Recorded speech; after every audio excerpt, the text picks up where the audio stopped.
Welcome to rhythm of learning. ഇന്നത്തെ ക്ലാസ്സിൽ നമ്മൾ അവിട്ടം തിരുനാൾ ബാലരാമവർമ്മ എന്ന് പറയുന്ന തിരുവിതാംകൂർ രാജാവ് മുതലാണ് പഠിക്കാനായിട്ട് പോകുന്നത്. ഒന്ന് രണ്ട് രാജാക്കന്മാരെയും ഒന്ന് രണ്ട് ദളവമാരെയൊക്കെ നമ്മളൊന്ന് പഠിക്കണം. അപ്പൊ നമ്മൾ ആദ്യം പഠിക്കുന്നത് ആരെ കുറിച്ചിട്ടാണ്? അവിട്ടം തിരുനാളിനെ കുറിച്ചിട്ടാണ് അല്ലെ? അവിട്ടം തിരുനാളിന്റെ പ്രത്യേകത, തിരുവിതാംകൂർ പൂർണ്ണമായും ബ്രിട്ടീഷുകാരുടെ അധീനതയിലായിരുന്ന സമയത്തെ രാജാവ്. അപ്പോ ഇദ്ദേഹത്തിന്റെ കീഴില് എന്താ പറയുക, ഇദ്ദേഹം തിരുവിതാംകൂർ ആര് ഭരിക്കുമ്പോ? അവിട്ടം തിരുനാള് ഭരിക്കുമ്പോ എന്തായി? തിരുവിതാംകൂർ പൂർണ്ണമാരും ആരുടെ അധീനതയിലായി എന്നാ പറയണേ? ബ്രിട്ടീഷ് അധീനതയിലായി എന്ന് ഓർത്തു വെക്കുക കേട്ടോ. ബ്രിട്ടീഷ് അധീനതയിൽ ആയത് ആരുടെ കാലത്താണ്? നമ്മുടെ അവിട്ടം തിരുനാളിന്റെ കാലത്താണ്. കാരണം എന്താണെന്നറിയാമോ? ഇദ്ദേഹം വളരെ ദുർബലനായ ഒരു രാജാവായിരുന്നു. വളരെ ദുർബലനാണ് ഇദ്ദേഹത്തിന്റെ കാലത്തെ. ജയന്തൻ ശങ്കരൻ നമ്പൂതിരി, ശങ്കരനാരായണൻ ചെട്ടി, മാത്തൂതരകൻ എന്നൊക്കെ പറഞ്ഞ വളരെ പ്രസിദ്ധരായിട്ടുള്ള കുറച്ച് വ്യക്തികൾ ഉണ്ടായിരുന്നു. അവരാണ് ശരിക്കും ഇദ്ദേഹത്തിന് എന്താ പറയാ പകരം നിന്ന് ഭരിച്ചതെന്ന് തന്നെ നമുക്ക് പറയാം. കാരണം എന്താ വെച്ചാൽ ജനങ്ങളിൽ നിന്നും നിയമവിരുദ്ധമായിട്ട് ധനശേഖരണം നടത്തുകയും ആകെ ഭരണക്കാർ താറുമാറാക്കുകയും ചെയ്തു ഈ പ്രമാണികളെ പോലുള്ള ഈ മൂന്ന് പ്രധാനപ്പെട്ട വ്യക്തികൾ. ഇതിലൊന്നും രാജാവ് പ്രത്യേകിച്ച് ഒരു കൈകടത്ത്, രാജാവിന് അങ്ങനെയുള്ള ഒരു ശ്രദ്ധയൊന്നും ഉണ്ടായിരുന്നില്ല കേട്ടോ. ഇനി എന്താ പറയാ, അപ്പോ ഇങ്ങനെ നിയമവിരുദ്ധമായി ഇവർ ഓരോരോ കാര്യങ്ങളൊക്കെ നടത്തിയപ്പോ ആ സമയത്ത് വേലുത്തമ്പി ദളവ, ആരാണ് നമ്മുടെ വേലുത്തമ്പി ദളവ, ഇതിനെതിരെ വളരെയധികം പ്രക്ഷോഭങ്ങളൊക്കെ സംഘടിപ്പിച്ചു. അതായത് ഈ ശങ്കരൻ നമ്പൂതിരിയും ശങ്കരനാരായണൻ ചെട്ടിയും മാത്തുതരകന്റെ ഒക്കെ ദുർഭരണത്തിനെതിരെയും ഈ രാജാവ് അവിട്ടം തിരുനാൾ രാജാവ് ഒന്നും മിണ്ടാതിരിക്കുന്നതിനെതിരെയും അനാവശ്യമായിട്ട് ആൾക്കാരിൽ നിന്ന് പല രീതിയിൽ ധനസമാഹരണം നടത്തുന്നതിനെതിരെയൊക്കെ വേലുത്തമ്പി ദളവ പ്രക്ഷോഭങ്ങൾ സംഘടിപ്പിക്കുകയാണ് കേട്ടോ. അപ്പൊ അന്നത്തെ മെക്കാളെ പ്രഭു, നമുക്കറിയാം മെക്കാളെ പ്രഭു ഉണ്ട്. ആ മെക്കാളെ പ്രഭു നമ്മുടെ തിരുവിതാംകൂറിന്റെ റെസിഡന്റ് ആവാണ്. മെക്കാളെ എവിടത്തെയാണ്? തിരുവിതാംകൂറിന്റെ റെസിഡന്റ് പദവിയിലെത്തുകയാണ്.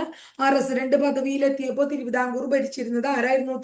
നമ്മുടെ അവിട്ടം തിരുനാളായിരുന്നു. അതിനുശേഷം ഈ മെക്കാളെ പ്രഭുവിന്റെ, തിരുവിതാംകൂർ റെസിഡന്റ് ആയിട്ടുള്ള മെക്കാളെ പ്രഭുവിന്റെ സമ്മതത്തോടു കൂടി നമ്മുടെ വേലുത്തമ്പി ദളവ തിരുവിതാംകൂറിന്റെ ദിവാൻ പദവിയിലെത്തുകയാണ്. തിരുവിതാംകൂറിന്റെ ദിവാൻ പദവിയിലെത്തുകയാണ് കേട്ടോ. ഇനി നമ്മള് ഇനി പഠിക്കാൻ പോണത് വേലുത്തമ്പിയെ കുറിച്ച്. അതിനു മുമ്പ് ഈ അവിട്ടം തിരുനാളിനെ കുറിച്ച് ഒരു കാര്യം കൂടി നമ്മൾ മനസ്സിലാക്കണം. ബ്രിട്ടീഷുകാരുമായിട്ട് സൈനിക സഹായ വ്യവസ്ഥ ഒപ്പുവെച്ചത് ആരുടെ കാലത്താണ്? അവിട്ടം തിരുനാളിന്റെ കാലത്ത്. അപ്പൊ എന്താ പറഞ്ഞ മക്കളെ? അവിട്ടം തിരുനാൾ വളരെ ദുർബലനായിരുന്നു. 1798 മുതൽ 1810 വരെയുള്ള കാലഘട്ടത്തിലാണ് തിരുവിതാംകൂർ തിരുവിതാംകൂർ ഇങ്ങേര് ഭരിച്ചു എന്ന് മാത്രമേ ഉള്ളൂ.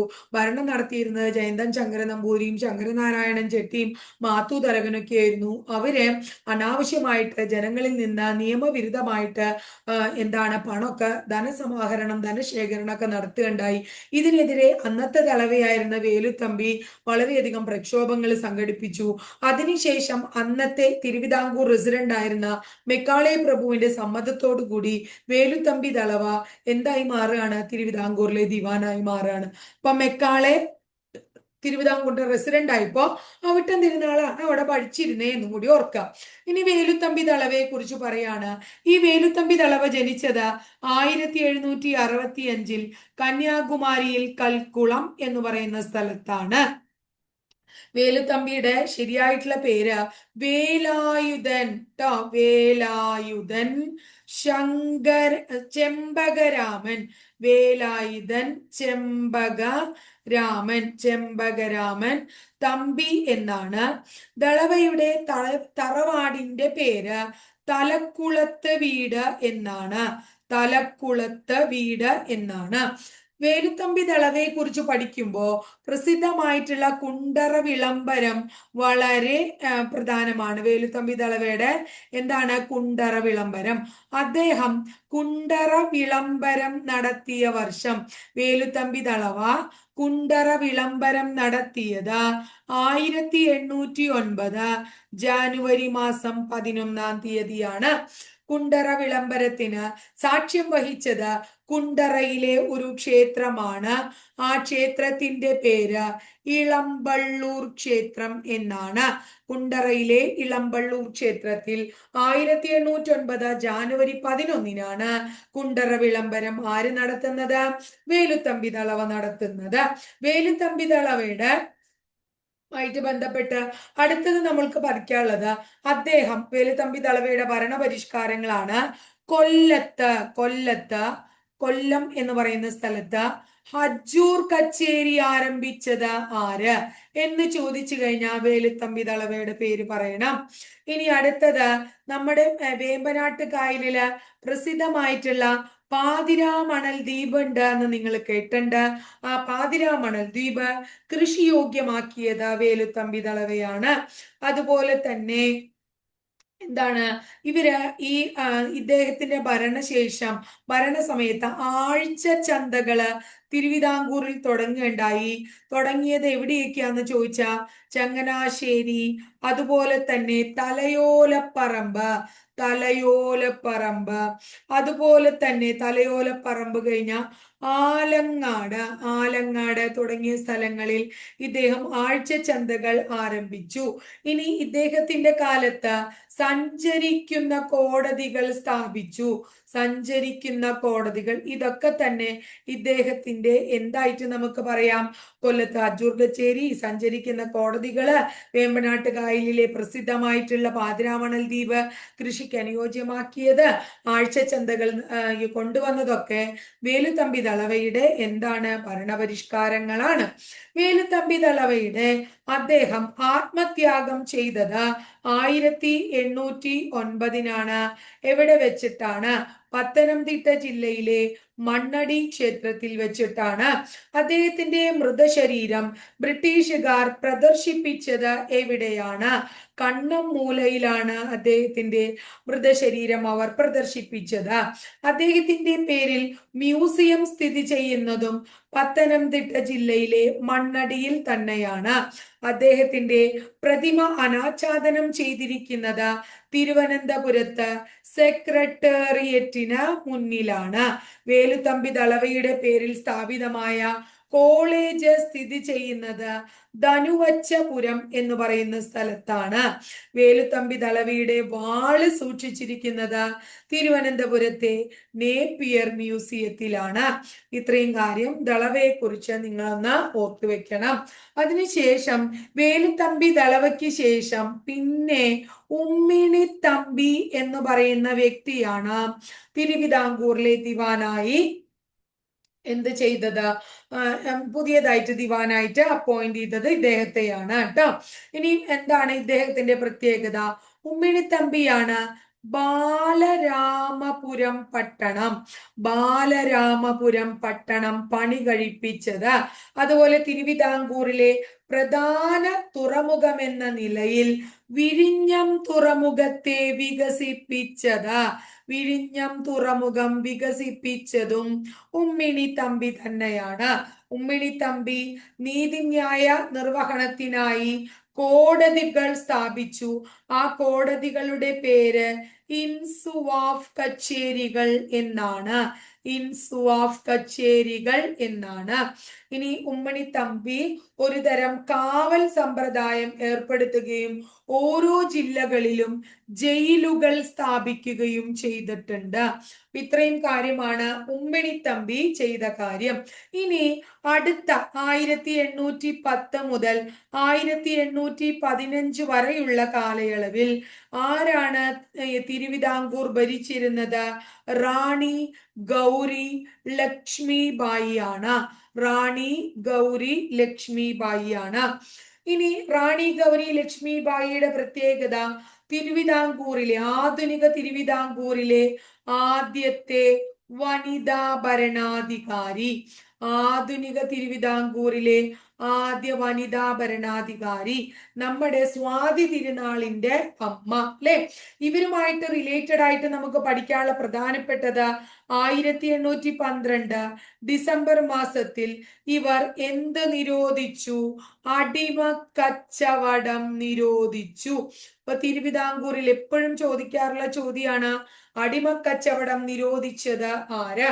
റാണി ഗൗരി ലക്ഷ്മി ബായി ആണ്. ഏറ്റവും കുറച്ചു കാലം, വളരെ കുറവു കാലം തിരുവിതാംകൂർ ഭരിച്ചത് ഇവരാണ്. ഇത്രയും വളരെ കുറച്ചു കാലേ ഭരിച്ചിട്ടുള്ളൂ. ഇനി അടുത്തത് ദേവസ്വം ഭരണം. ദേവസ്വം ഭരണം സർക്കാർ ഏറ്റെടുത്ത സമയത്ത്, സർക്കാർ ഏറ്റെടുത്തത് 1811 ആ സമയത്ത് തിരുവിതാംകൂർ ഭരിച്ചിരുന്നത് റാണി ഗൗരി ലക്ഷ്മി ബായി ആണ് എന്ന് ഓർത്തു വെക്കാം. ഇനി അടുത്തത് ഉമ്മിണിത്തമ്പിയെ നീക്കം ചെയ്ത റെസിഡന്റ് കേണൽ മൺട്രോയെ ദിവാനായി നിയമിച്ചു. മനസ്സിലായോ?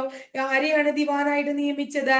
ഇവര് കേണൽ മൺട്രോ. കേണൽ മൺട്രോ അപ്പൊ തിരുവിതാംകൂറിലെ റെസിഡന്റ് ആയിരുന്നു. ഉമ്മിണിത്തമ്പിയെ മാറ്റിയിട്ട് ഇവരെന്താണ്, കേണൽ മൺട്രോയെ എന്തായിട്ട് ദിവാനായിട്ട് നിയമിക്കുകയും ചെയ്യണ്ടായി. ഇനി അടുത്തത് ജന്മിമാർക്ക് പട്ടയം കൊടുക്കുന്ന ഒരു രീതി ഉണ്ടായിരുന്നു. ആ ജന്മിമാർക്ക് പട്ടയം കൊടുക്കുന്ന സമ്പ്രദായം തിരുവിതാംകൂറിൽ ആരംഭിച്ചത് ആരാണ്? റാണി ഗൗരി ലക്ഷ്മി ബായി ആണ്. അതുപോലെ തന്നെ ഇവര് കോടതികൾ ആരംഭിച്ചു. വൈക്കം, അതുപോലെ ആലുവ എന്നിവിടങ്ങളിൽ കോടതികൾ ആരംഭിച്ചതും ഇവരാണ്. ഇനി അടുത്തത് ഇവര് സാധാരണ കോടതികൾ കൂടാതെ തിരുവനന്തപുരത്ത് ദിവാൻ ഉൾപ്പെടെ 5 ജഡ്ജിമാരുള്ള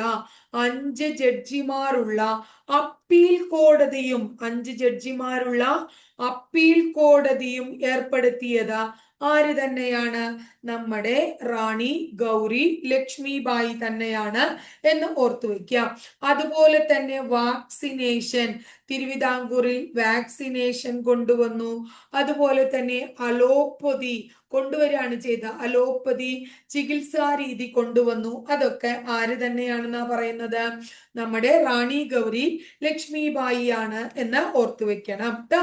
ഇനി അടുത്തത് ഇവര് ചൗക്കകൾ എന്ന് പറയുന്ന ഒരു സംവിധാനം തുടങ്ങിയിട്ടുണ്ടായിരുന്നു. എന്താണ് ചൗക്കകൾ എന്ന് ചോദിച്ചു കഴിഞ്ഞാൽ, കള്ളക്കടത്ത് തടയാൻ വേണ്ടി ഇവർ ആരംഭിച്ച ഒരു സംവിധാനത്തിന്റെ പേരിനെയാണ്, ഒരു സംവിധാനത്തെയാണ്, കള്ളക്കടത്ത് തടയാനുള്ള സംവിധാനത്തെയാണ് എന്തു പറയുന്നത്? ചൗക്കകൾ എന്ന് പറയുന്നത്. അപ്പൊ ഇത്രയും കാര്യം ക്ലിയർ ആയി എന്ന് വിചാരിക്കുന്നു. അപ്പൊ ഇനി ഇവര് ആരെയാണ് റെസിഡന്റ് സ്ഥാനത്ത് നിന്ന് മാറ്റി ദിവാനായിട്ട് കൊണ്ടുവന്നത്? കേണൽ മൺട്രോയെ ആണ് ഇവർ ദിവാനായിട്ട് കൊണ്ടുവന്നത്. അപ്പൊ ഈ കേണൽ മൺട്രോയെ കുറിച്ച് നമ്മൾ പറയാണ്, തിരുവിതാംകൂറിലെ ആദ്യത്തെ റെസിഡന്റ് ദിവാനാണ് കേണൽ മൺട്രോ. തിരുവിതാംകൂറിലെ ആദ്യത്തെ റെസിഡന്റ് ദിവാനാണ് ഇദ്ദേഹം. ഇനി ഇദ്ദേഹം ഒരു നിയമ സംഹിത തയ്യാറാക്കി. ഇദ്ദേഹം നിയമ സംഹിത തയ്യാറാക്കിയത് 1811 അതിന്റെ പേര് ചട്ടവരിയോലകൾ എന്നാണ്. അപ്പൊ ചട്ടവരിയോലകൾ എന്ന പേരിലുള്ള നിയമസംഹിത നടപ്പിലാക്കിയ ദിവാൻ ആര് എന്ന് ചോദിച്ചു കഴിഞ്ഞാൽ നമ്മൾ കേണൽ മൺട്രോയാണ്. അദ്ദേഹം റെസിഡന്റ് ദിവാനാണ്. ഇനി തിരുവിതാംകൂറിലെ ആദ്യത്തെ യൂറോപ്യൻ ദിവാൻ, തിരുവിതാംകൂറിലെ ആദ്യത്തെ യൂറോപ്യൻ ദിവാൻ ആരാണ് എന്ന് ചോദിച്ചു കഴിഞ്ഞാലും ആരുടെ പേരാ പറയാ? മൺട്രോ. ആർക്ക് ശേഷം വന്നേ? ഉമ്മിണിത്തമ്പിക്ക് ശേഷമാണ് വന്നത് എന്ന് മനസ്സിലാക്കുക കേട്ടോ. ആരാ നിയമിച്ചത്? റാണി ഗൗരി ലക്ഷ്മി ബായിയുടെ കാലത്ത് അവരാണ് നിയമിച്ചത് കേട്ടോ. ഇനി ഇദ്ദേഹം എന്താ പറയാ, കാര്യക്കാരൻ എന്ന് പറയുന്ന ഒരു പദവി അന്നത്തെ കാലത്ത് ഉണ്ടായിരുന്നു. ആ കാര്യക്കാരൻ എന്ന പദവി മാറ്റി തഹസീൽദാർ എന്ന പദവി കൊണ്ടുവന്നത് ഏത് ദിവാനാണ് എന്ന് ചോദിച്ചു കഴിഞ്ഞാൽ മൺട്രോയാണ്. പോലീസ് വകുപ്പിനെ, പോലീസ് ഡിപ്പാർട്ട്മെന്റിനെ നിയന്ത്രിക്കുകയും കൺട്രോൾ ചെയ്യുകയും ഇദ്ദേഹത്തിന്റെ മേൽനോട്ടത്തിലാക്കുകയും ചെയ്തു എന്ന് പറയാം. ആദ്യത്തെ റെസിഡന്റ് ദിവാൻ, യൂറോപ്യൻ ദിവാൻ, കൊച്ചിയിലെ ആദ്യ ദിവാൻ, അങ്ങനെയും പറയും കേട്ടോ. കൊച്ചിയിലെ ആദ്യത്തെ ദിവാൻ. ഇനി തിരുവിതാംകൂറിലെ ആദ്യത്തെ അഹിന്ദുവായ ദിവാൻ, തിരുവിതാംകൂറിലെ ആദ്യത്തെ അഹിന്ദുവായ ദിവാൻ ട്ടോ.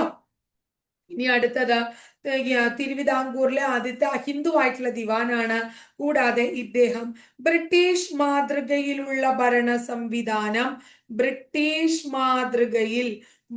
സംവിധാനം എവിടെ നടപ്പിലാക്കി? തിരുവിതാംകൂറിൽ നടപ്പിലാക്കി.